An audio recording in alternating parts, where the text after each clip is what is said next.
Yo, what's up mga kaibigan? Nali na tayo magkwentuhan. So kahapon nga ay naganap ang game ng Milwaukee Bucks at ng Los Angeles Lakers kung saan naglaro na si Damian Lillard na suot ang Bucks jersey for the first time.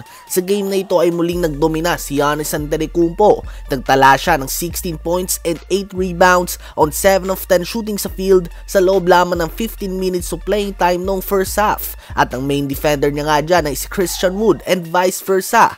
Sa official Instagram account ng two-time MVP Giannis Antetokounmpo ay nagpost siya ng carousel of pictures mula sa game kahapon kung saan ang isa dito ay picture ng pagsupalpal niya kay Wood.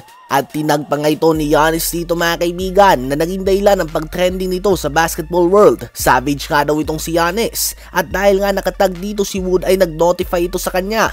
Well, nag-iwan nga ng komento si Wood at sinabi niya na magkikita na lamang daw sila sa season at binilugan na nga daw niya sa kanyang kalendaryo ang game nila kontra kay Giannis at sa Milwaukee Bucks. So ayun nga po mga kaibigan, iniisip nga ng iba ay napikon si Christian Wood sa pagtag sa kanya ni Giannis dahil bastos nga daw ito.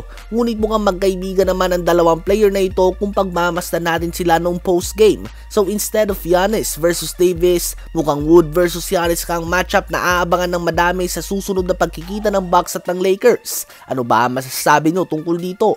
Habang si LeBron James naman ay muling pinahanga ang madami sa kanyang work ethic. Kwento nga ni Christian Wood sa ESPN ay sinubukan niya na i-outwork ang lahat sa kanyang team.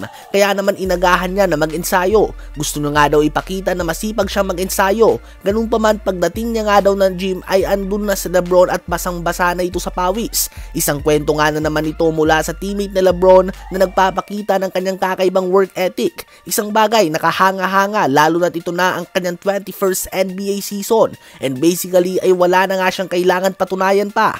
Kung mag-retire nga siya ngayon mismo, sa mata nga ng iba ay siya na ang greatest of all time o kaya naman pangalawa dito. Ganun pa man ay nananatiling gutom ang 4-time MVP na mag-improve at manalo.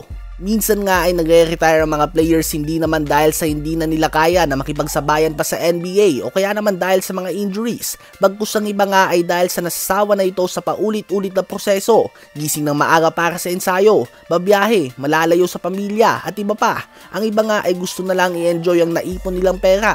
Ganun pa man si LeBron nga ay nananatiling determinado na mag-ensayo kahit na ito na ang kanyang 21st NBA season.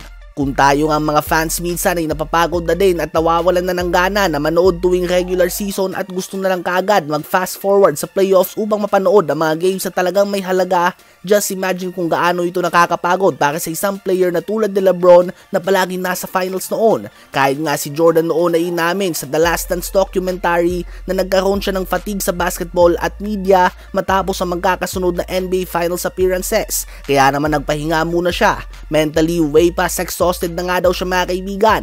Kaya naman respect nga sa pinapakitang work ethic ni LeBron ngayon. Ano ba masasabi nyo tungkol dito?